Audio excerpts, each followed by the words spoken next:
teman hidupmu, dan telah usai pengharapanmu. kau berkata habis sudah, Tapi tenanglah, Tuhan masih bekerja. Di saat tiada harapan, tak terbuka jalan, yakinlah Tuhan masih bekerja. Di tengah badai menerpa, masalah melanda, percayalah Tuhan masih bekerja. tiada yang mustahil bagi Allah. Serta bagi yang percaya, Semua badai taufan diteduhkannya, percayalah Tuhan masih bekerja. Di saat tiada harapan, tak terbuka jalan, yakinlah Tuhan masih bekerja. Di tengah badai menerpa, masalah melanda, percayalah Tuhan masih bekerja. percayalah Tuhan masih bekerja. Percayalah Tuhan masih bekerja. Percayalah Tuhan masih bekerja.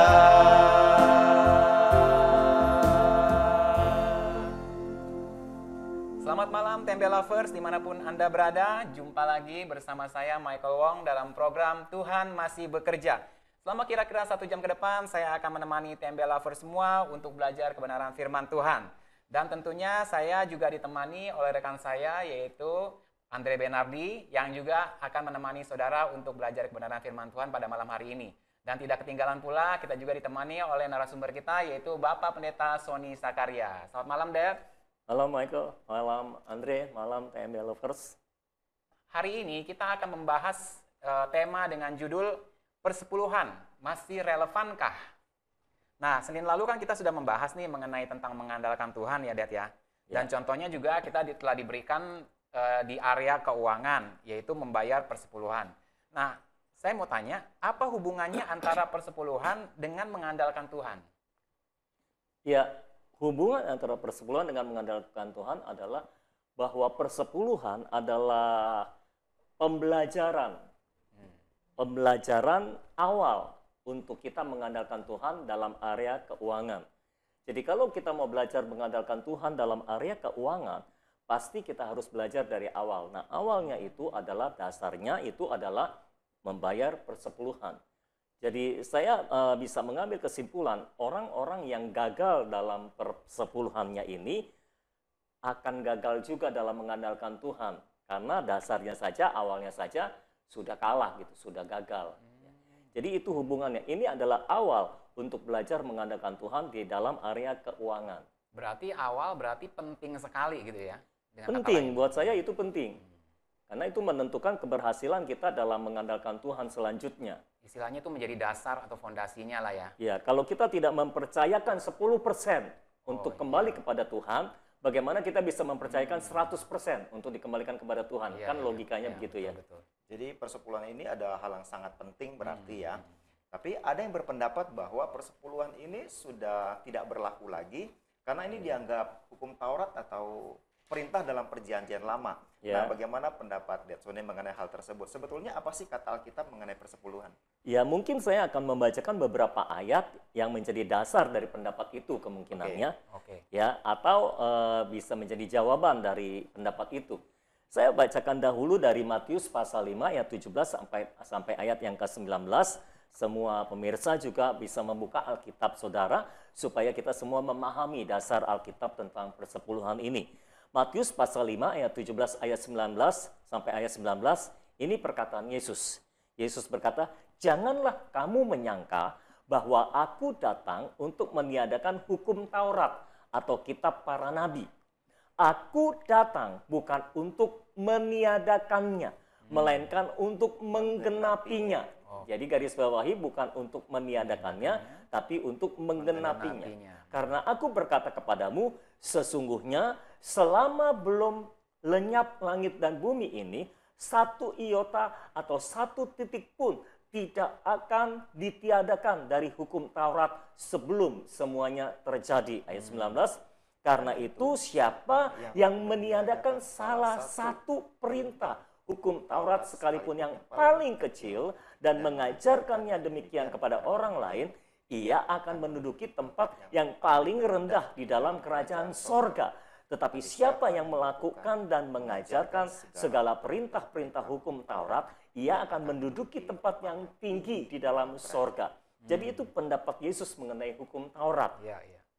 Kalau ada yang meniadakan salah satu perintah hukum Taurat, sekalipun yang paling kecil, lalu mengajarkannya demikian kepada orang lain, ia akan menduduki tempat yang paling rendah di dalam kerajaan sorga. Seperti gitu. Nah, mungkin Efesus pasal 2 ayat 15, ini adalah dasar dari pendapat perpuluhan sudah tidak berlaku karena hukum Taurat. Efesus pasal 2 ayat 15, ini perkataan Rasul Paulus. Sebab dengan matinya Yesus maksudnya, sebab dengan matinya Yesus sebagai manusia, ia telah membatalkan hukum Taurat dengan segala perintah dan ketentuannya untuk menciptakan keduanya menjadi satu manusia baru di dalam dirinya dan dengan itu mengadakan damai sejahtera. Jadi di situ memang tertulis bahwa dengan matinya Yesus maka ia telah membatalkan hukum Taurat. Nah, kalau kita memadukan kedua ayat tadi, Matius 5 ayat 17-19 dan Efesus 2 ayat 15, sepertinya ada hal yang bertentangan, ya kan? Ada paradoks di sana. Matius, pendapat Yesus berkata, hukum Taurat tidak bisa dibatalkan. Dan Yesus datang bukan untuk meniadakan hukum Taurat, tapi untuk menggenapinya, seperti begitu. Kalau ada yang meniadakan salah satu hukum, bahkan yang sekalipun yang paling kecil, lalu mengajarkannya kepada orang lain, itu dia akan menduduki posisi yang paling rendah dalam kerajaan sorga. Jadi itu kan tegas ya Yesus bahwa hukum Taurat tidak bisa ditiadakan gitu kan. Tetapi Efesus 2 ayat 15 berkata, kematian Yesus telah membatalkan hukum Taurat dengan segala perintah dan ketentuannya. Lalu di manakah titik temunya? Titik temunya adalah ini yang mungkin banyak belum diketahui oleh orang-orang Kristen. Bahwa sebetulnya hukum Taurat itu dibagi dalam 3 bagian, 3 kategori. Gitu ya. Iya. Jadi yang mana yang dibatalkan? Bukan seluruhnya. Kayak gitu. 3 bagian hukum Taurat ini adalah yang pertama hukum dasar atau hukum moral. Itu dasar titah itu, 10 hukum Tuhan. 10 hukum Tuhan. Itu hukum moral. 10 perintah Tuhan. Itu hukum dasar.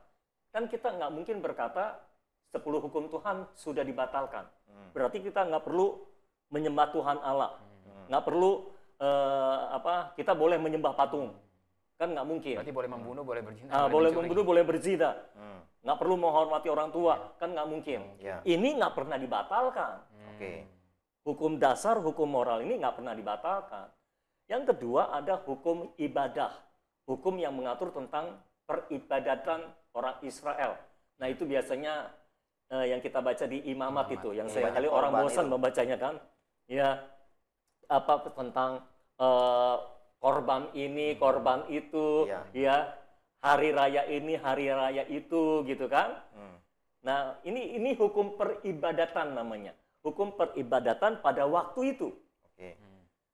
Nah, hukum peribadatan inilah yang dibatalkan atau digenapi oleh Tuhan Yesus. Semua korban-korban dalam kitab imamat atau dalam hukum peribadatan itu telah diselesaikan, telah digenapi oleh Tuhan Yesus melalui korbannya sekali untuk selamanya di kayu salib. Oh, itu sebabnya sekarang ibadah sekarang tidak lagi potong kambing, tidak lagi potong Sebabnya domba. itu sebabnya kita nggak mengorbankan Oke. korban binatang lagi, Iya. karena itu sudah digenapi oleh kematian Yesus. Ya, ya. Sudah digenapi, itu sebabnya hukum peribadatan itu sudah dibatalkan. Oke. Itu sebabnya kan kita juga nggak merayakan hari raya seperti orang Israel. Ya. Hukum apa hari Hari raya raya pondok Yobel. daun, ya tahun Yobel, kita nggak merayakan itu. Kita merayakannya berdasarkan Tuhan Yesus Kristus. Ya. Makanya sekarang perayaan kita hari kelahiran Yesus. Sentralnya dia ya. Sentralnya Yesus, kematian Yesus kan, hari kematian Yesus. Nah, lalu hari kebangkitan Yesus, Paskah, Sama kenaikan, hari kenaikan Yesus, pencurahan Roh Kudus. pencurahan Roh Kudus. Pencurahan Roh Kudus juga dirayakan karena itu berhubungan dengan Yesus, melanjutkan pekerjaan Yesus Kristus. Seperti gitu. Ya, akhir zaman sih nanti kedatangan Yesus kedua kali ya. Ya. Tapi kan kita belum merayakannya karena belum terjadi kan. Jadi semua perayaan kita berpusat kepada Yesus Kristus. Ya. Sebetulnya dulu perayaan mereka juga berpusat pada pekerjaan Tuhan dalam hidup mereka. Hari Raya Pondok Daun, Hari Raya Paskah, itu kan Ya. pekerjaan Tuhan semua. Ya. Ya. Yang perlu diperingati gitu. Iya, iya. Ini kita juga semua berhubungan dengan pekerjaan Yesus yang harus kita peringati. Hari rayanya. Jadi itu sudah digenapi, itu sudah dibatalkan. Jadi kita nggak perlu lagi merayakan Hari Raya Pondok Daun. Ya ada gereja-gereja yang ngikut Israel merayakan Hari Raya Pondok Daun, tapi sebetulnya nggak perlu gitu. Karena itu sudah digenapi. Oke. Ya sudah dibatalkan, sudah digenapi. Nah hukumnya Taurat bagian yang ketiga adalah hukum sipil. Ini mengenai hukum-hukum yang kalau kamu membunuh hukumnya gini, mata ganti mata, gigi ganti gigi, itu hukum sipil namanya. Ya. Ya. Ya banyak tuh orang kusta hukumnya gini. Oh iya, iya. Ya orang kalau Harus berzina atau selingkuh hukumnya gini, dilempari batu dan sebagainya. Itu semua detail hukum-hukumnya ada. Iya. Itu namanya hukum sipil atau hukum negara seperti gitu. Karena kan hukum ini diberikan kepada sebuah bangsa Israel. Ya. Ya. Sedangkan kita sekarang bentuknya bukan lagi bangsa, tapi gereja gitu kan. Ya. Nah, jadi hukum sipil ini juga sudah dibatalkan, digenapi di dalam diri Yesus Kristus. Semua hukuman karena kesalahan kita sudah ditimpakan kepada Yesus di kayu salib. Makanya dengan matinya Yesus, semua hukuman karena kesalahan dan dosa kita itu sudah dibatalkan. Oke. Iya, iya. Seperti gitu. Lalu sekarang kan itu telah digantikan dengan hukum negara masing-masing. Iya. Ya kan? Masing-masing negara punya hukumnya masing-masing. Hukum negara, hukum bangsa. Karena kita sebagai gereja, bukan sebagai bangsa. Kalau dulu kan sebagai bangsa ya. Umat Allah Perjanjian Lama itu bangsa. Ya. Umat Allah Perjanjian Baru itu gereja. Oke. Seperti begitu. Jadi hukum sipil itu juga dalam gereja tidak berlaku lagi. Sudah dibatalkan. Lalu berganti dengan apa? Dengan disiplin gereja. Peraturan-peraturan yang dibuat di dalam gereja. Ya, Tuhan membuat disiplin gereja. Peraturan-peraturan yang ada dalam gereja. Seperti gitu. Tapi hukum dasarnya, hukum moralnya, itu tidak dihapuskan. Lalu persepuluhan masuk hukum yang mana? Ya. Kan seperti gitu ya. Apakah masuk hukum Taurat atau bukan? Maksudnya masuk hukum Taurat kategori yang mana? Oke, oke. Hukum ibadah, hukum Sipil itu atau sebetulnya hukum apa? Persepuluhan itu masuk sebetulnya dalam hukum secara rincinya, detailnya itu masuk dalam hukum ibadah, tetapi juga bisa lepas dari hukum ibadah gitu, karena nggak ada hukumnya kalau kamu nggak bayar persepuluhan begini dan sebagainya. Iya. Itu kan baru belakangan dimaliahi kan. Pada waktu zamannya bukan Taurat. Tapi Tuhan, nah sebetulnya persepuluhan itu ada sebelum Taurat ada. Iya. Kan waktu zaman Abraham sudah ada Ya. persepuluhan. Ya. Abraham memberikan persepuluhan kan kepada Melkisedek, ya kan? Lalu ketika Tuhan membangun sebuah bangsa pilihan, lalu menetapkan hukum-hukumnya, nah diadopsilah oleh Tuhan hukum persepuluhan namanya.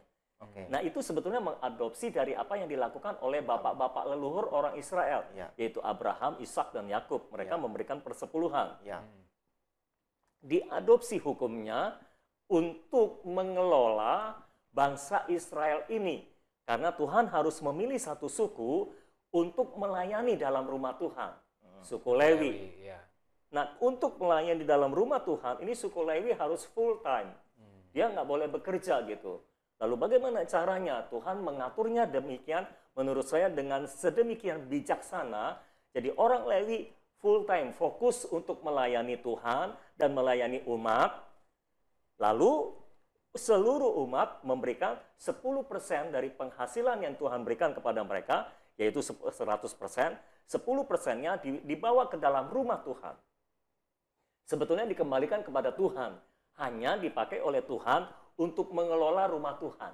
Oke. Peribadatan dalam rumah Tuhan. Karena orang Lewi kan disuruh tinggalkan pekerjaan. Iya. Bagaimana mereka bisa melangsungkan hidup ya kebutuhannya. Ya Tuhan mengaturnya dengan cara hukum persepuluhan seperti gitu. Nah, apakah hukum persepuluhan ini dibatalkan? Saya tidak yakin atau saya yakin tidak.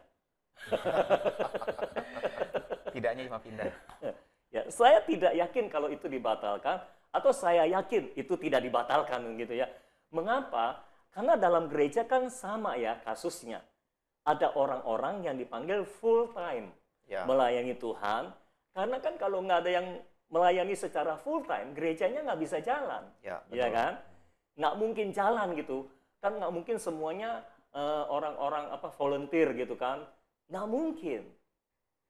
Minimal gembalanya full time misalnya kan kayak gitu. Atau pokoknya mesti ada yang full time lah dalam gereja. Nah artinya mereka harus meninggalkan pekerjaan mereka. Mereka tidak boleh bekerja. Ngurusin rumah Tuhan.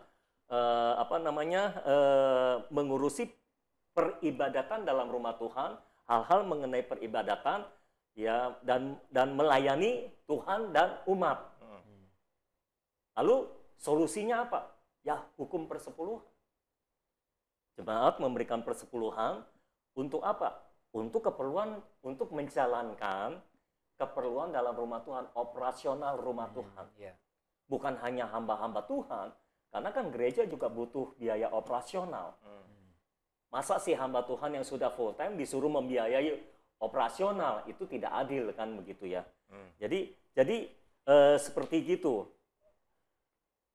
Kalau dibilang persepuluhan sudah dibatalkan karena itu hukum Taurat. Saya tidak yakin atau saya yakin tidak. Dasarnya adalah Dasarnya tadi. Ya. Ada hukum dasar, ada hukum yang memang sudah digenapi dan sudah dibatalkan. Iya. Tapi saya yakin hukum persepuluhan tidak dibatalkan. Karena itu pun dalam perjanjian lama, dalam hukum yang diberikan oleh Tuhan melalui persembahan persepuluhan itu untuk menjalankan rumah Tuhan, itu kan diadopsi dari kebiasaan bapak leluhur. Betul. Abraham, Yakub, mereka memberikan persepuluhan seperti gitu. Diadopsi oleh Tuhan. Jadi sebetulnya persepuluhan ada sebelum Taurat ada. sebelum Taurat Iya. ada. Persepuluhan itu bukan Taurat. Ya. Itu sebetulnya hubungan dengan Tuhan. Oke. Itu sakral hubungan dengan Tuhan sebetulnya. Rasa syukur kepada Tuhan, rasa hormat kepada Tuhan. Diadopsi oleh Tuhan untuk mengelola rumah Tuhan. Kalau disebutkan itu adalah perintah dalam perjanjian lama, Ya, itu betul. Tapi kan perjanjian lama itu bukan sesuatu yang sudah tidak berlaku lagi kan di iya, saat iya. ini. Tidak semua perintah dalam perjanjian lama dibatalkan seperti saya bilang tadi. Iya.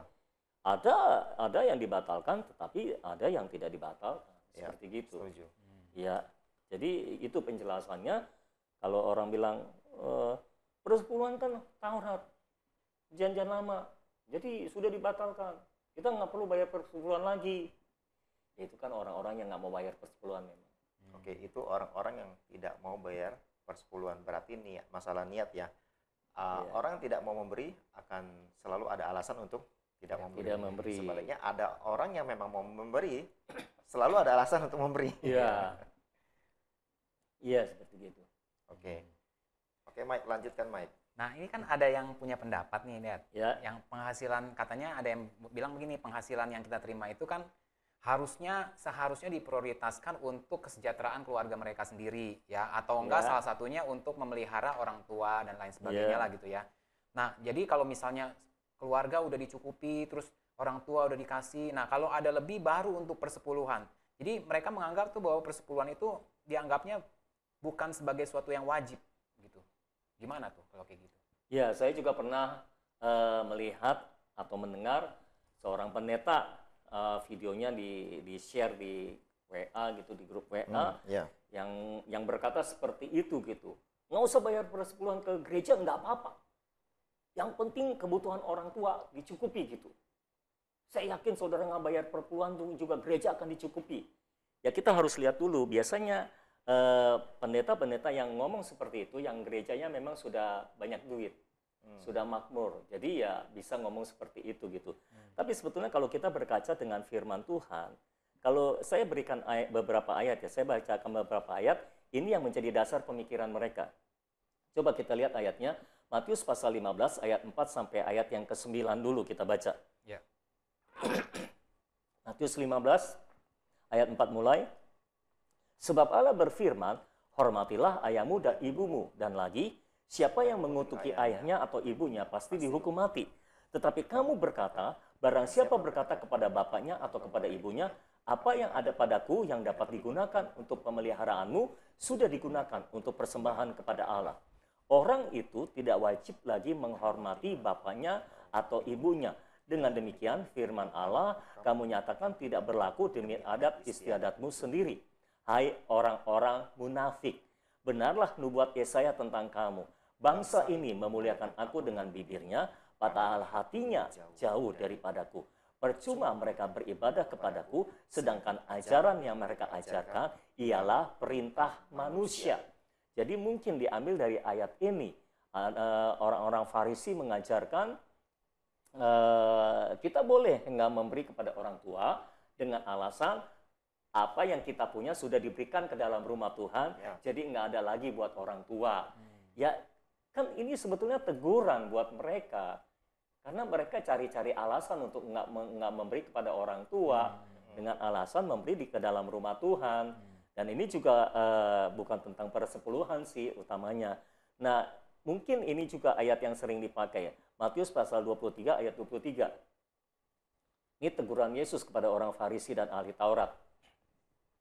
Celakalah kamu, hai ahli-ahli Taurat dan orang-orang Farisi, hai kamu orang-orang munafik, sebab persepuluhan dari selasi, adas manis dan jintan kamu bayar, tetapi yang terpenting dalam hukum Taurat kamu abaikan, yaitu keadilan dan belas kasihan dan kesetiaan. Nah, perhatikan kalimat terakhir ini. Yang satu harus dilakukan. Jadi bukan ditiadakan. Yang satu tetap harus dilakukan, tapi yang lain jangan diabaikan. Jadi penekanannya di situ. Yang satu harus dilakukan, artinya persepuluhan harus dilakukan, dan yang lain jangan diabaikan. Ya, kita membawa persepuluhan kepada Tuhan sebagai tindakan iman kita, gitu kan? Ya, tapi kita juga jangan lalai dalam memperhatikan orang tua kita. Ya, orang tua juga perlu diperhatikan. Jangan sampai kita alasan semua harta sudah diberikan dalam rumah Tuhan, jadi nggak cukup buat orang tua. Kan itu bohong banget. Seperti yang Andre katakan tadi, kalau memang nggak mau memberi ya ada aja Selalu ada alasan iya. untuk tidak memberi. Iya. Lalu tadi ada yang bilang kan diprioritaskan, kita prioritaskan kesejahteraan keluarga kita seperti gitu ya. Nah sebetulnya kan hukum Taurat di Perjanjian Baru itu sebetulnya bukan ditiadakan, tapi di-upgrade menjadi hukum kasih. Ya, Oke. Makanya kan ada orang ahli Taurat yang tanya kepada Yesus, hukum mana yang terutama? Lalu Tuhan bilang sebetulnya semua hukum Taurat itu bisa diringkaskan menjadi hukum kasih. Yang pertama kasih kepada Allah, yang kedua yang sama dengan itu adalah kasih kepada manusia. Tapi kan yang pertama tetap kasih kepada Allah. Iya. Prioritasnya tetap Allah. Ya, di mana-mana prioritas utama Iya, kita Allah, Allah, iya. bukan keluarga gitu kan. Betul, ya. Prioritas tetap Allah. Dalam area keuangan sama, prioritas tetap Allah. Baru keluarga. Kalau kita memprioritaskan Allah, maka Allah yang akan memberkati kita sehingga kita bisa mencukupi kebutuhan keluarga kita. Seperti gitu. Jadi hukum Taurat itu di-upgrade, bukan ditiadakan, menjadi hukum kasih. Kalau kita perhatikan 10 hukum Tuhan, 10 hukum Taurat itu 1 sampai 10 itu. ya 1 sampai 10. Jangan menyembah Allah lain, jangan ada padamu patung yang menyerupai apapun ya. Jangan menyebut nama Tuhan dengan sembarangan, hormati dan kuduskan hari Sabat seperti gitu. Itu kan sebetulnya yang awal-awal 1, 2, 3 sampai 4 itu kan Tuhan. Iya. Jadi Tuhan selalu gitu. Tuhan harus yang nomor 1 dalam segala hal. Dalam area keuangan, saya melatih diri saya juga. Tuhan harus menjadi yang nomor 1. Dia prioritas. Jadi setiap kali saya dapat berkat, selalu prioritasnya persepuluhan dulu dipotong. Iya. Sehingga ini benar-benar prioritas. Kita menunjukkan kepada Tuhan, kita memprioritaskan Tuhan. Jadi nggak benar juga kalau dibilang harus prioritas keluarga, kedua baru Tuhan. Nggak sih ya, menurut saya sih prioritas tetap Tuhan. Nah, apa yang Tuhan berikan kepada kita sebetulnya bisa diatur ya, untuk persepuluhan bisa diberikan, untuk memelihara keluarga pun juga sebetulnya ada. Ya. Asal kita bisa atau mau mengaturnya ya. Ya, bisa kita atur ya. Ya, dan kalau kita nggak atau kita lalai dalam membayar persepuluhan, saya malah khawatir kita malah nggak bisa memberi kepada orang tua. Ya. Oke, jadi bisa diatur ya. Lalu bagaimana sih cara kita menghitung persepuluhan? Karena penghasilan setiap orang itu berbeda-beda nih. Ada yang penghasilannya rutin, ada yang tidak rutin. Ya. Jadi sumbernya juga bisa macam-macam. Ya, ya. Ada juga kadang-kadang misalnya Michael terima hadiah dalam bentuk uang lah misalnya lah, supaya Bagus bisa. dia ya, Amin. giliran yang dapat Amin. hadiah Michael Iya. contohnya bagus. Amin, amin. Ya. Apakah hal-hal seperti itu juga diperhitungkan sebagai penerimaan penghasilan yang kita harus berikan juga persepuluhannya? Bagaimana menurut Dadsoni tentang hal itu? Ya, sebetulnya soal menghitung persepuluhan sih saya tidak terlalu khawatir ya. Jemaat rata-rata bisa menghitung persepuluhan. Bayarnya yang susah. Bayarnya yang susah.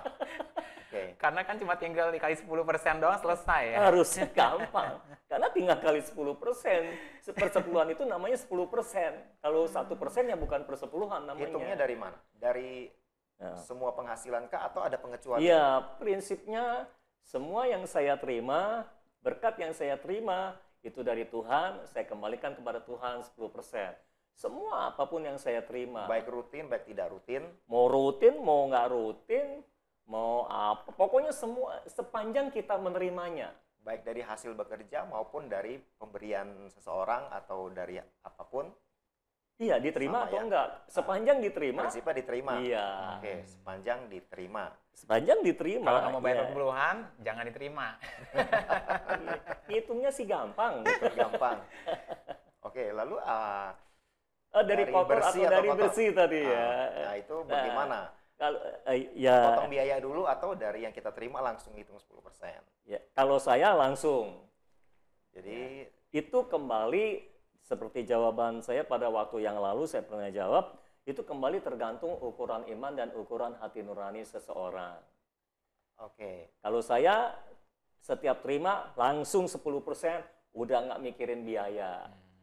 Buat saya sama Tuhan kok hitung-hitungan gitu. Tapi kalau ada yang mau potong biaya dulu, ya berarti dari bersih gitu, Ya, apa itu silakan. diperbolehkan. Kalau dia merasa oke, hati nuraninya tidak apa-apa, ya silakan. Tapi kalau dia bayar dari bersih, 10% dari bersih, tapi rasanya nggak enak nih. Oh, Perasaannya nggak enak gitu. Hati Artinya Tuhan nggak nuraninya setuju nggak ya? enak. Ya artinya salah, dia Salah. melanggar hati nurani oke. kalau itu. Jadi sesuai ukuran iman dan hati nuraninya. Karena kan membayar dari kotor artinya kan lebih banyak lebih banyak. memberinya, Nah. yaitu kan butuh iman. Makanya sesuai ukuran iman dan ukuran hati nurani. Ya nggak apa-apa, nggak semua orang harus pakai ukuran iman dan hati nurani saya kan. Bisa berbeda ya. Bisa berbeda. Jadi kalau rasanya oke dari kotor, ya berikan dari kotor.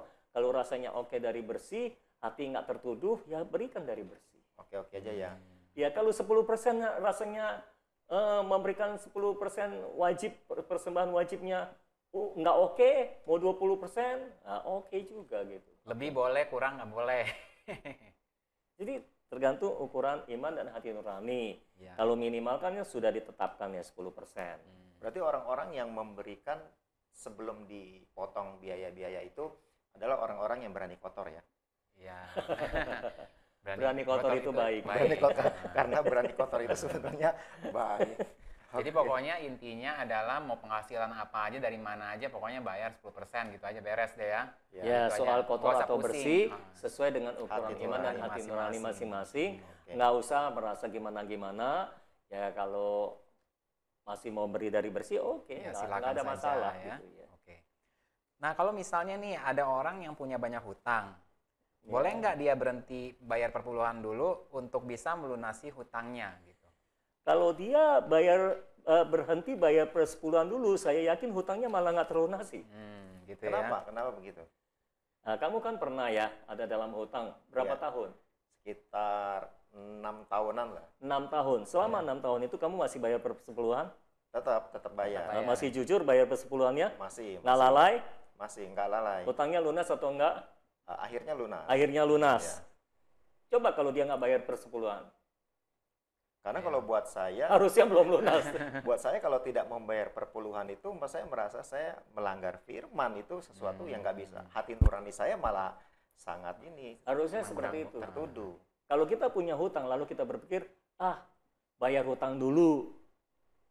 Persepuluhannya enggak. Akhir-akhirnya persepuluhan kita nggak bayar, hutang juga nggak dibayar. Akhirnya dipakai buat yang lain. Kadang-kadang alasannya bilangnya Tuhan mengertilah gitu keadaan saya gitu. Begitu deh. Tuhan mengerti, Tuhan peduli gitu ya. Ya. Tetapi fakta di lapangan, nah kita bicara tentang fakta di lapangan. Ini kita sudah melihat dan saya melihat juga ya di antara orang-orang yang saya layani. Iya, iya. Orang-orang yang punya hutang lalu tidak bayar persepuluhan malah nggak lunas-lunas hutangnya. Oke. Iya, iya. Dan rasanya sampai Tuhan Yesus datang mungkin tidak akan lunas hutangnya. Seperti gitu. Justru kalau dia punya hutang, dia harus push imannya supaya hutangnya terlunasi. Iya, iya. Kalau dia nekat nggak bayar persepuluhan, malah hutangnya nggak lunas. Menurut saya sih ya begitu ya. Kenyataan di lapangan rasanya seperti itu. Itu kan tadi kondisi orang yang berhutang. Kalau misalnya kondisinya pas-pasan, ini nggak punya hutang nih, tapi penghasilannya pas-pasan untuk kebutuhan sehari-hari. Kalau disisihkan, dibayar 1/10-nya, itu kan kemungkinan jadi kurang. Karena kan yang dia terima itu sudah pas-pasan. Nah, bagaimana kalau kondisinya seperti itu? Apakah harus tetap juga? Iya, makanya kita belajar jangan berhitung di atas kertas. Itu kan Jangan berhitung di atas kertas. Oke, maksudnya gimana? Dek? Berhitung di atas firman. Nah, Di atas kertas kita hitung-hitung kurang. heeh. Tapi kenyataannya tidak tuh. Kan saya sudah cerita, saya juga dulu pernah pas-pasan menuju kurang bahkan. Saya tetap bayar persepuluhan, di atas kertas kurang. Tapi kenyataannya tidak. Bahkan di tengah keadaan yang seperti itu, saya naikkan jadi 15%, bukan 10%. Di atas kertas kurang. Tapi kenyataannya tidak. Tidak. Oke. Ada seorang financial planner, istilahnya mau ngecek keuangan saya, dia tanya penerimaan berapa, pengeluaran berapa, lalu dia bilang ini udah nggak bisa dicak lagi gimana ngecaknya, karena di atas kertas pengeluarannya itu lebih tinggi daripada penerimaannya. Tapi kenyataannya saya cukup dan saya tidak punya hutang. Padahal penerimaannya sudah pengeluarannya sudah dipangkas sampai sepangkas-pangkasnya ya. Udah Tetap saja di atas kertas kurang. tetap masih kurang gitu. Nah sekarang tergantung kita mau percaya sama yang mana. Ya. Sama fakta itu, kertas itu, atau firman. Seperti gitu. Ini ke arah iman nih, kalau seperti itu ya. Memang iman, persepuluhan adalah Tindakan. langkah awal untuk kita belajar mengandalkan Tuhan. Oke.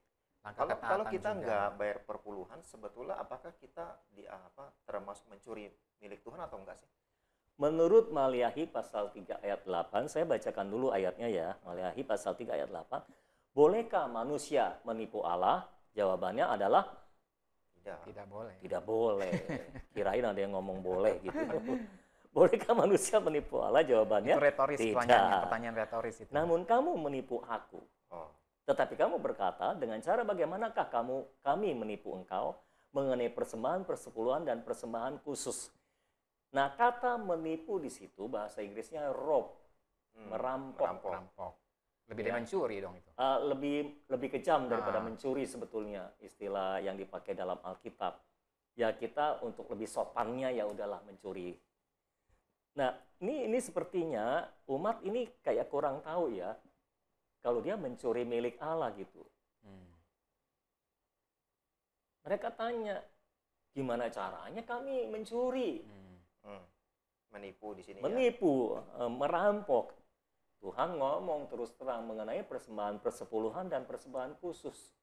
Jadi bukan hanya persembahan persepuluhan, bahkan persembahan khusus juga. Iya. Maksudnya apa? Ya mereka nggak bawa ke dalam rumah Tuhan persembahan persepuluhan dan persembahan khusus itu.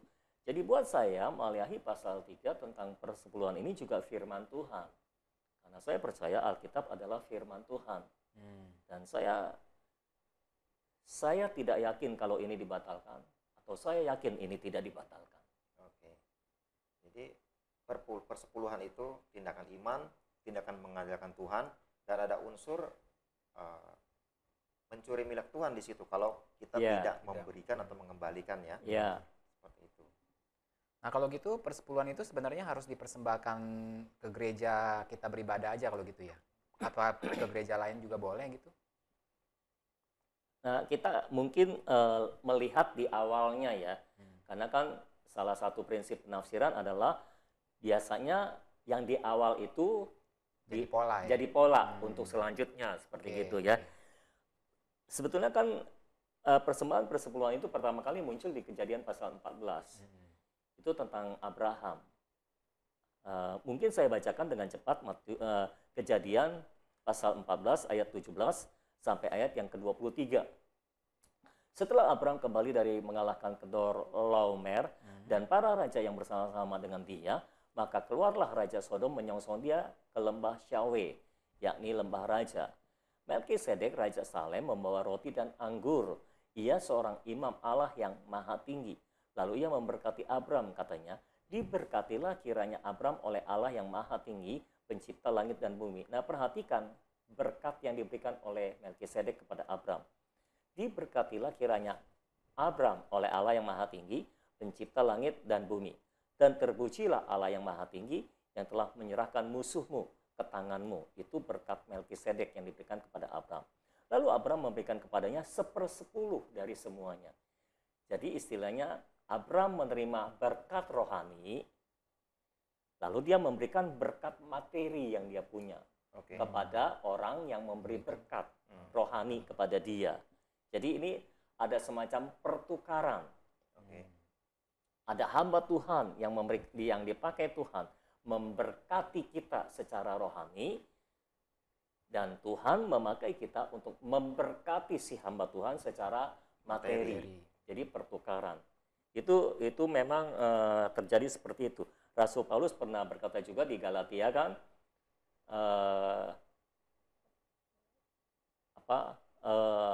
orang-orang yang mengajar firman kepada kamu, ya kamu patut atau layak membagikan segala sesuatu yang kamu punya kepada dia.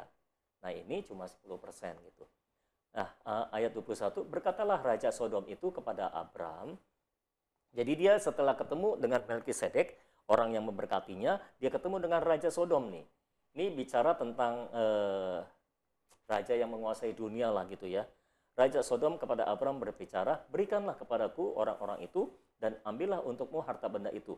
Tetapi kata Abram kepada raja negeri Sodom itu, perhatikan kata Abram, aku bersumpah demi Tuhan Allah yang maha tinggi, pencipta langit dan bumi.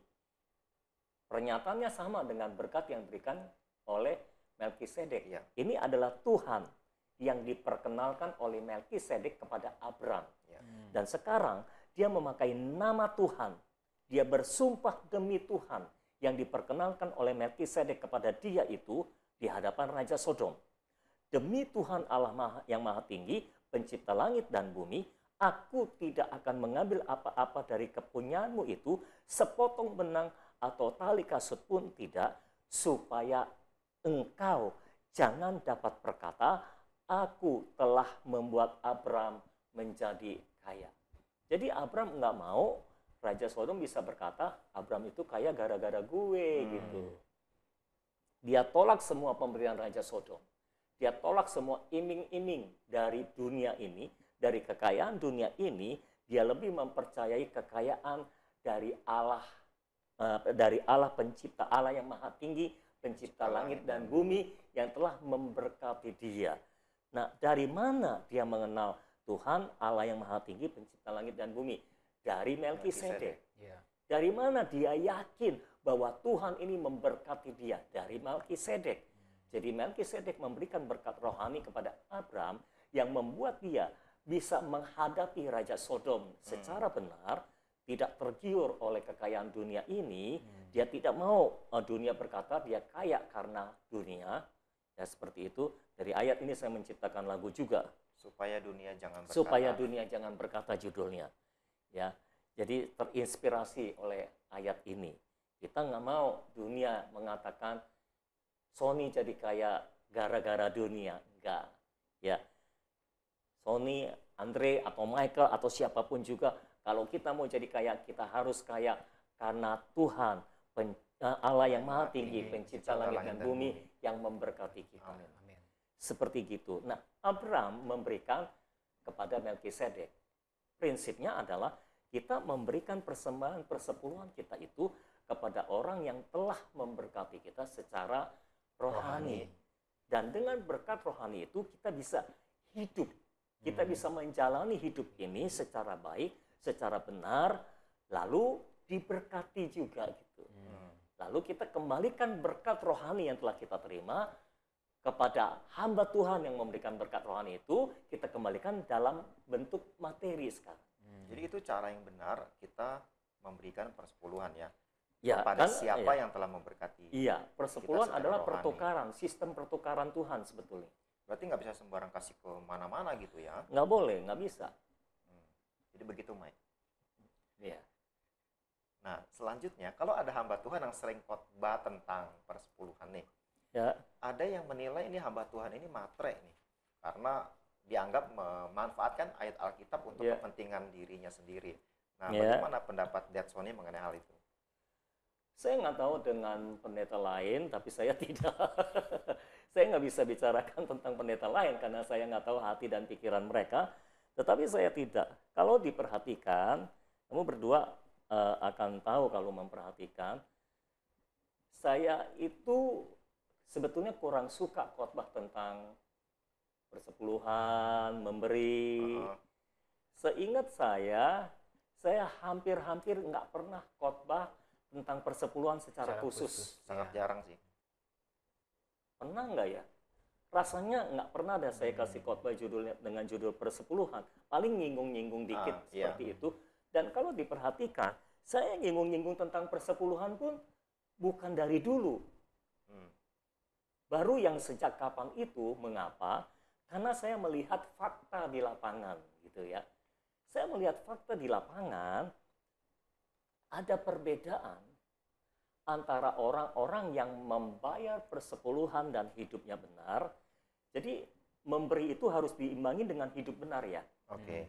Karena kalau kita menjalankan hukum menabur atau hukum tabur tuai, hukum memberi dengan benar, tapi hidup kita dijalankan dengan secara tidak benar, Tuhan bingung juga.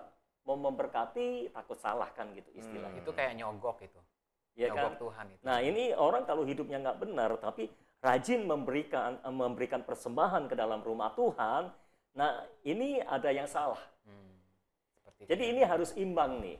Kan ada orang, aku sudah bayar perpuluhan, kenapa nggak diberkati? Nah mungkin hidupnya nggak benar.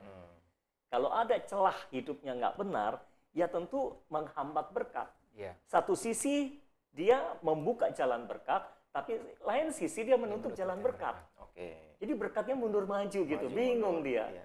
Kadang-kadang nembus berkatnya masuk, tapi seringkali nggak nembus. Karena satu sisi dibuka jalan, lain sisi dia tutup jalan gitu. Jadi harus imbang antara tabur tuai secara materi dengan yang rohani. Jadi kita harus memperhatikan hidup benar juga. Iya. Karena ada banyak orang komplain, saya memberi persepuluhan tapi kok nggak diberkati. Ya perhatikan dulu hidupnya gitu. Iya. Mungkin ada yang salah dalam hidupnya. Tapi dari fakta yang ada, dari tim gabungan pencari fakta ditemukan bahwa TGPF ya. orang-orang yang tidak membayar perpuluhan kebanyakan Saya menganalisa rata-rata orang yang saya layani, orang-orang yang rajin bayar persepuluhan, bahkan kadang-kadang hidupnya belum benar-benar banget, seperti gitu, Iya, iya. sudah benar lah tapi belum banget ya.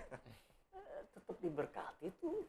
Oke. Nggak punya masalah keuangan, kalaupun punya masalah keuangan, ujung-ujungnya nerobos. Oke. Nah, seperti kamu kan 6 tahun mengalami masalah keuangan, tapi kan nerobos. Ya. Kan yang penting endingnya gitu kan. Nah, orang-orang yang lalai dalam membayar persepuluhan, lalai itu maksudnya kadang bayar, kadang tidak, artinya dia nggak mengerti esensi dari persepuluhan itu sendiri gitu ya. Makanya dia lalai dan dia nggak menghormati persembahan persepuluhan itu. Saya memperhatikan dari bulan ke bulan, dari tahun ke tahun. Masalah keuangan nggak selesai-selesai, nggak nerobos-nerobos. Bayangkan, padahal saya sudah doain gitu. Sudah dikotbahin, sudah didoain, sudah dinubuatin, nggak nerobos. Why? Kan gitu pertanyaannya. Pasti because ini Mike. Jawaban why ya. Iya. Because of what? Gitu loh. Tapi udah setelah dia diwawancara dan akhirnya ketahuan gitu kan, nih, oh ternyata perpuluhan dilalaikan gitu. Nah setelah dia bertobat dan membayar perpuluhan, terobos gitu hidupnya kan. Kasus-kasusnya seperti itu. Tunggu, saya ingat dulu ada yang bertobat atau enggak. Oh gitu ya. Ada dong ya, pasti nggak ada. Pokoknya prinsipnya seperti itu deh. Orang-orang yang nggak bayar persepuluhan, saya mau tolongin kayak gimana pun, saya mau doain kayak gimana pun, nggak nerobos Bisa juga juga. ya. Ini dia menjadi satu Ini hal yang model-model yang satu ini, kayak Andre kan, saya tolongin, saya doain, kan robos juga. Walaupun butuh waktu 6 tahun, itu kan ujian buat dia. Tapi butuh waktu 6 tahun, tapi kan robos. Dibanding 10 tahun, 20 tahun, tetap gitu-gitu aja. Kerja keras, tapi nggak punya apa-apa. Iya kan? ini ngerepotin pemimpin kan nih kalau begitu. Iya.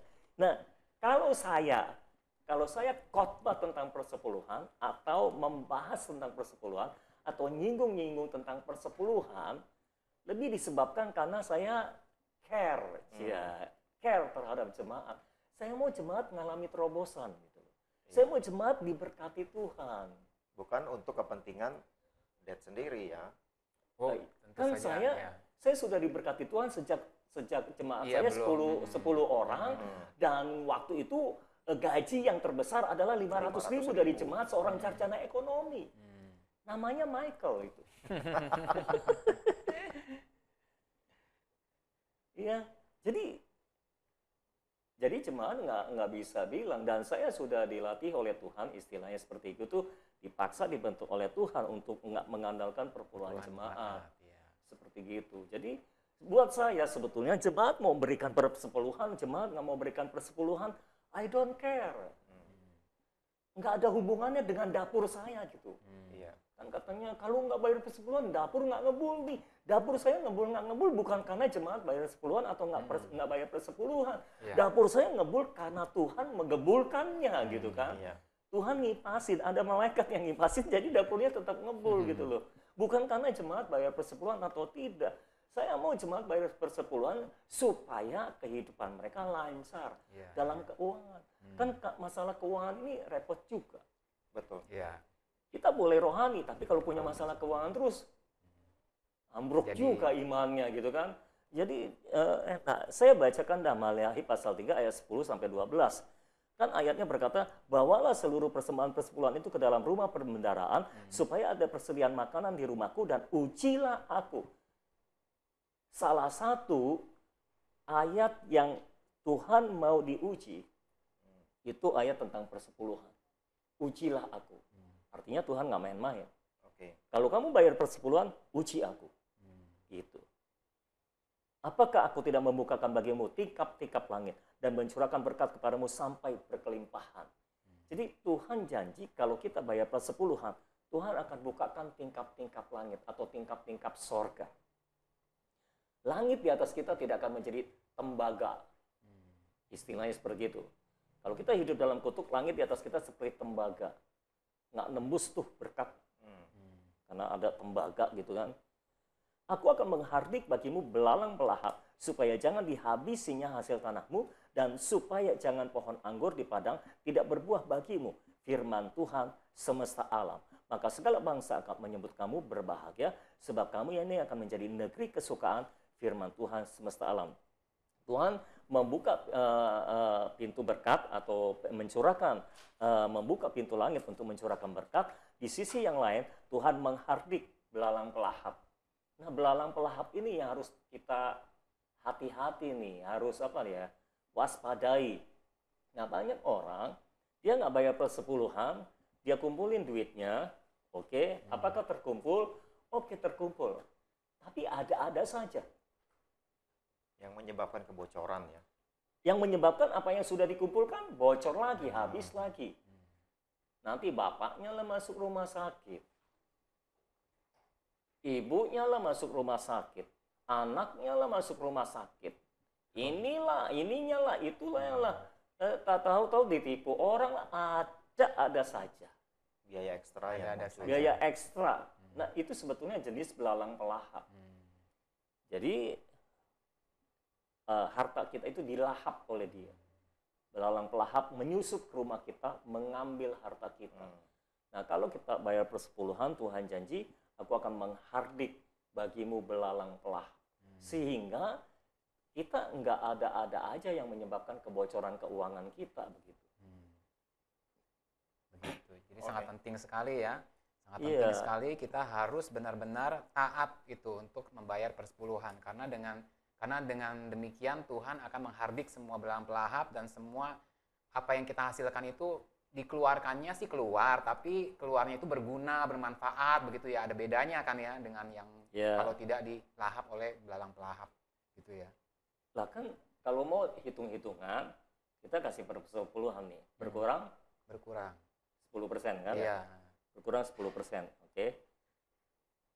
Tapi kalau kita kumpulin, karena kita nggak kasih persepuluhan, kita bisa kumpulin. Tapi ini berkurang apa enggak? Berkurang juga. 100% berkurang. Iya. Sama-sama berkurang. Cuma yang ini berkurangnya di awal, yang ini berkurangnya di akhir-akhir gitu. Sama aja toh. Pada akhirnya akan berkurang juga. Cuma berkurangnya yang ini karena memberi kepada Tuhan, yang ini karena dibawa kabur belalang pelahap. Lebih menyakitkan sebenarnya. Lebih menyakitkan. Sama-sama aja. Ujung-ujungnya sama. Iya. Jadi Dad, apakah begitu penting bagi kita untuk membayar persepuluhan dengan setia? Iya dong. Nah, apa maksudnya tuh kalau kita dibilang berbayar persepuluhan dengan setia? Artinya apa kalau kita bayar persepuluhan dengan setia? Oke, arti yang pertama, kalau kita membawa persembahan persepuluhan kita kepada Tuhan, artinya kita percaya. Kita mengatakan kepada Tuhan, Tuhan, aku percaya bahwa semua berkat yang aku terima itu berasal dari Tuhan dan aku kembalikan kepada Tuhan. Cuma kembalikannya 10% dulu ya Tuhan. Itu imanku baru 10%, bukan 100%. Iya. Kan ada yang bilang perjanjian baru nggak pakai persepuluhan. Ya, perjanjian baru itu 100%. Gereja mula-mula itu 100%. Semua jual rumahnya, jual tanahnya, dibawa seluruhnya. Dibawa kaki rasul-rasul, bukan 10%. Dibawanya seluruhnya. Kalau mau ikut perjanjian baru silakan 100%. Kalau saya terus terang belum mampu 100%. Ya istilahnya kita jangan muluk-muluk deh. 10% dulu belajar. Ya. Setia dulu dengan perkara kecil ya. Iya, ini sudah lancar, tingkatin 20%. 20% lancar, tingkatin 30%. Nanti toh mencapai juga 100% gitu. Jangan sok-sokan mau 100% perjanjian baru. Alah gaya. Tapi yang mempermasalahkan persepuluhan itu perjanjian lama, Dia juga nggak mau melakukan perjanjian baru. Dia juga nggak melakukan perjanjian baru. Pastinya. Kalau melakukan perjanjian baru, ayo yang fair, 100% kasih di bawah kaki para rasul. Ayo yang punya rumah, jual rumahnya 100% dibawa ke kaki para rasul. Berani enggak? Kan pertanyaannya kayak gitu. Nah, dengan kita membawa persembahan persepuluhan kita, kita itu mengakui, kita percaya bahwa semua berkat yang kita terima itu berasal dari Tuhan dan kita kembalikan kepada Tuhan. Tapi kembalikannya 10% yang minimalnya dulu. Kan nanti kalau mau tambahin pemberian mah gampang, lanjut-lanjutnya gitu kan. Nah yang kedua, artinya kalau kita membayar perpuluhan itu dengan rasa hormat dan takut, itu kita artinya mengutamakan dan mengandalkan Tuhan dalam area keuangan. Amin. Makanya saya selalu ajarkan orang-orang, setiap kali terima, potong dulu untuk persepuluhan. Artinya kita mengutamakan Tuhan, kita mengandalkan Tuhan dalam kehidupan keuangan kita. Lalu yang perlu dicatat juga, persepuluhan itu adalah dasar untuk menjadi seorang penabur. Nah ini yang harus kita ketahui bersama, bahwa sesungguhnya Tuhan itu mau kita semua jadi penabur atau bendahara kerajaan sorga. Saya suka pakai istilah itu. Nah saya bacakan ayat yang terakhir nih, 2 Korintus pasal 9. Ayat 6 sampai ayat yang ke-10. Ini ayat penting juga nih. 2 Korintus pasal 9 ayat 6 sampai ayat yang ke-10. Ayatnya berkata begini, camkanlah ini, orang yang menabur sedikit akan menuai sedikit juga.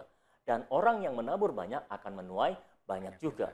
Hendaklah masing-masing memberikan menurut kerelaan hatinya, jangan dengan sedih hati atau karena paksaan, sebab Allah mengasihi orang yang memberi dengan sukacita. Catat itu. Allah mengasihi orang yang memberi dengan sukacita. Jadi kalau memberi, bersukacitalah, jangan manyun. Dan Allah sanggup melimpahkan kasih karunia kepada kamu. Jadi kalau kita memberi dengan sukacita, Allah mengasihi kita, lalu Allah melimpahkan segala kasih karunia, anugerah kepada kita. Supaya kamu senantiasa berkecukupan di dalam segala sesuatu. Jadi Tuhan bertanggung jawab kok. Dan malah berkelebihan di dalam pelbagai kebajikan. Jadi kalau kita rajin memberi atau suka memberi, Tuhan akan buka jalan untuk kita melimpah dalam kebajikan. Dalam hal memberi itu.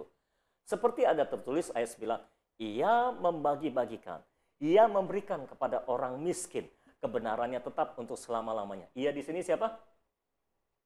Seperti ada tertulis, ia membagi-bagikan, ia memberikan kepada orang miskin. Ia di sini siapa? Loh, nggak ada jawaban. Ia di sini siapa?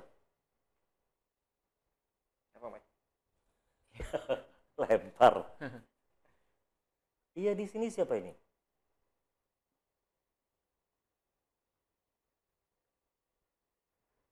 Siapa? Ayo. Lo jawab aja, nggak usah takut salah. Orang yang melakukan firman, orang yang Tuh, ada yang ketawa tuh. Siapa? orang yang melakukan firman, orang yang mau mengembalikan persepuluhan. Orang yang memberi itu. Heeh. Kebanyakan orang salah menganggap ia di sini adalah Tuhan. Nah ini sebetulnya ayat dikutip dari Perjanjian Lama dari Mazmur pasal 112 ayat 9. Dan kalau kita melihat Mazmur 112 ayat 9, itu judulnya bahagia orang benar. Jadi ini bicara tentang orang benar. Ayat 7, ia tidak takut kepada kabar celaka, hatinya tetap penuh kepercayaan kepada Tuhan. Hatinya teguh, ia tidak takut sehingga ia memandang rendah para lawannya. Ia membagi-bagikan, ia memberikan kepada orang miskin, kebajikannya tetap untuk selama-lamanya. Tanduknya meninggi dalam kemuliaan. Jadi kebajikan di sini righteousness bahasa Inggrisnya. Nah di dalam 2 Korintus pasal 9 tadi diterjemahkan kebenaran. Ini salah penterjemahnya memang. Harusnya kalau ngutip terjemahannya sama gitu kan. Dan kalau kita perhatikan di sini, ia membagi-bagikan itu kan huruf besar. Tapi kan itu awal kalimat. Ya. Tapi setelah koma, ia di sini huruf besar juga. Iyanya kan. Nah saya pikir ini kesalahan dari penterjemahan. Harusnya iyanya huruf kecil. Karena ia huruf besar, kita mengira ini Tuhan. Seperti gitu kan. Lalu ayat 10, ia yang menyediakan benih bagi penabur dan roti untuk dimakan, ia juga yang akan menyediakan benih bagi kamu dan melipat gandakannya dan menumbuhkan buah-buah kebenaranmu. Ia di sini siapa? Tuhan. Oh, sekarang mantap jawabnya. Kita yakin ia di sini Tuhan karena ini ayat diambil dari Yesaya 55 ayat 10. Dia yang menyediakan benih bagi penabur gitu kan. Nah, perhatikan baik-baik. Ayat 9, ia membagi-bagikan, ia memberikan kepada orang miskin. Ada orang miskin di situ. Ayat 10, ia menyediakan benih bagi penabur. Ada penabur di situ. Jadi menurut saya di mata Tuhan, dalam area keuangan cuma ada dua kategori orang. Yang satu penabur, yang kedua orang miskin. Orang kaya yang tidak suka memberi adalah orang miskin, masuk kategori orang miskin. Oke. Penabur adalah orang yang suka memberi. Ya kan? Nah, bagi penabur ini, Tuhan menyediakan benih dan roti untuk dimakan. Jadi kalau kita penabur, Tuhan akan kasih benih terus untuk ditaburkan. Kan orang bilang, orang seringkali berkata, saya nggak punya benih untuk ditabur, saya nggak punya benih untuk ditabur. Ya kamu bukan penabur sih. Iya. Kalau kita penabur, Tuhan akan selalu memberikan benih untuk ditabur dan roti untuk dimakan. Dipisahkan oleh Tuhan. Berarti selalu cukup hidupnya. Harusnya.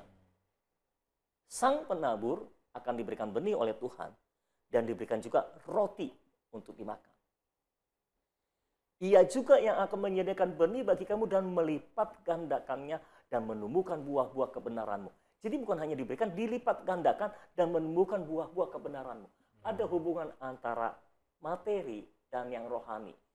Orang yang suka memberi akan bertumbuh dalam buah-buah kebenaran. Itu sebabnya saya bilang tadi, bagi semua yang suka memberi harus diimbangi dengan kehidupan yang benar.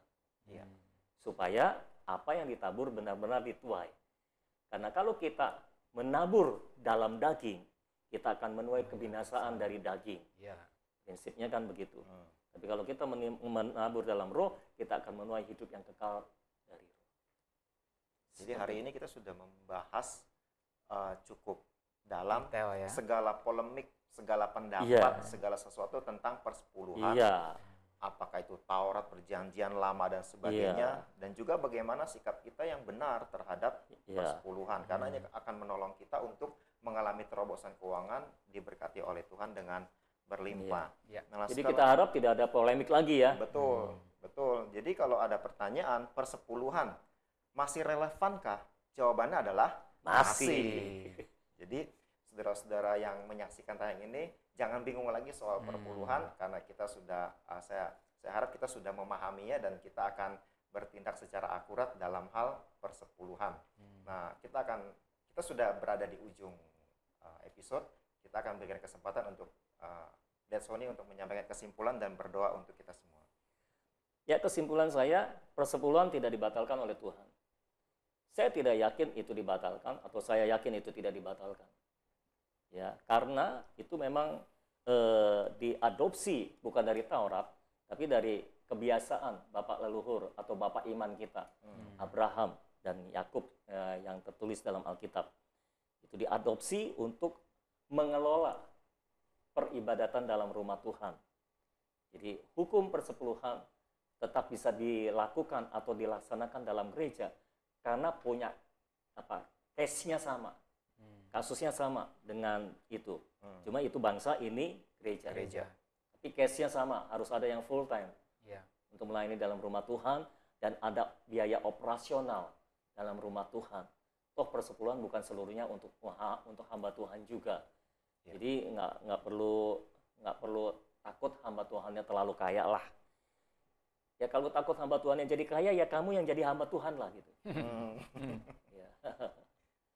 Bahkan sebagai hamba Tuhan saya juga memberikan persepuluhan. Bahkan 20%, karena saya yakin hukum itu masih berlaku. Masih berlangsung. Saya melihat data dan fakta di lapangan. Antara orang yang membayar persepuluhan dan orang yang tidak membayar persepuluhan, ada perbedaan drastis dan dramatis dalam hal keuangan. Jadi, apakah masih relevan? Masih. Kita berdoa untuk area keuangan semua pemirsa ya, supaya semua menjadi orang-orang yang diberkati oleh Tuhan, menjadi penabur dan bukan orang miskin. Minimal dalam hal mentalitas. Ayo kita berdoa sama-sama. Bapa dalam surga, kami membawa semua orang yang ada di sini maupun yang ada di rumah Tuhan. Kami berdoa di dalam nama Yesus, Engkau memberikan roh seorang penabur dalam kehidupan kami Tuhan. Sehingga kami tidak dikategorikan sebagai orang miskin oleh Engkau Tuhan. Tolong kami Tuhan untuk memiliki roh seorang penabur, roh seorang pemberi Tuhan. Amin. Dan ketika kami memberi dengan sukacita Tuhan. Amin. Tidak ada unsur keserakahan dalam diri kami Tuhan. Ya. Semua roh keserakahan kami tangking, kami hardik untuk keluar dari hidup kami. Sehingga kami punya roh seorang penabur. Kami mau menjadi bendahara kerajaan sorga. Yang ketika Tuhan memberikan benih, kami taburkan, bukan dimakan sendiri Tuhan. Kami mau menjadi bendahara kerajaan surga, yang ketika kami menerima harta dari sorga, maka kami mendistribusikannya kepada orang-orang yang membutuhkannya, atau kepada orang-orang kepada siapa Tuhan menggerakkan kami untuk memberikannya. Tolong kami Tuhan, di dalam nama Yesus kami berdoa, tolong kami, memberikan kami roh seorang penabur. Amin. Agar semua kami yang ada di sini maupun yang ada di rumah menjadi para penaburnya Allah. Amin. Menjadi bendahara kerajaan sorga. Sehingga kerajaan sorga bisa diperluas dengan apa yang kami berikan dalam rumah Tuhan. Terima kasih Tuhan, kami berdoa semua orang yang telah memberikan persepuluhan mereka, Engkau berkati dengan berlimpah-limpah. Bukakan tingkap-tingkap langit seperti janji-Mu Tuhan. Bukakan tingkap-tingkap sorga, curahkan hujan berkat-Mu, dan hardiklah belalang pelahap dari kehidupan kami. Sehingga tidak mengalami kebocoran keuangan dalam hidup kami. Meteraikan firman-Mu, meteraikan janji-Mu dalam kehidupan kami. Dalam nama Yesus kami berdoa. Amin. Amin. Amin. Baik TMB Lovers, terima kasih telah berpartisipasi dalam program TMB. Kami sungguh berharap program ini dapat bermanfaat bagi TMB Lovers dan keluarga, serta dapat menjadi jawaban bagi semua pertanyaan TMB Lovers mengenai persepuluhan. Bagi saudara yang masih belum jelas mengenai persepuluhan ini, jangan buru-buru nanya dulu saudara di kolom chatnya ya. Tapi saudara tonton lagi rekamannya berkali-kali, mungkin ada yang kelewatan. Saya percaya ini sudah lengkap sekali ya kita membawakannya. Jadi saudara nonton terus. Nanti kalau sudah nonton 10 kali, saudara masih ada yang belum jelas, bolehlah tanya di kolom chat ya di bawah ini ya. Dan jangan lupa untuk like videonya, lalu share ke teman-teman saudara. Dan tentunya TMB Lovers juga dapat memberikan komentar atau kesaksiannya di kolom komentar atau di hotline chat kami. Dan sebagai informasi untuk TMB Lovers, bagi yang ingin membeli buku Tuhan Masih Bekerja dan berlangganan Daily Bread, di mana TMB Lovers akan dikirimkan renungan sebelum jam 6 pagi via WA saudara, silakan langsung hubungi hotline kami dengan mengetikkan ingin membeli buku Tuhan Masih Bekerja atau ingin berlangganan Daily Bread. Baik TMB Lovers, informasi tadi sekaligus mengakhiri perjumpaan kita di program TMB malam ini. Saya mewakili seluruh kerabat kerja yang bertugas, pamit undur diri dari hadapan saudara semua. TMB akan hadir kembali Senin depan dengan topik-topik yang pasti akan bermanfaat bagi kehidupan rohani. Sama dengan saya, Michael Wong. Saya Andre Benardi. Dan saya Pendeta Sonia Sekaria. Percayalah Tuhan masih bekerja.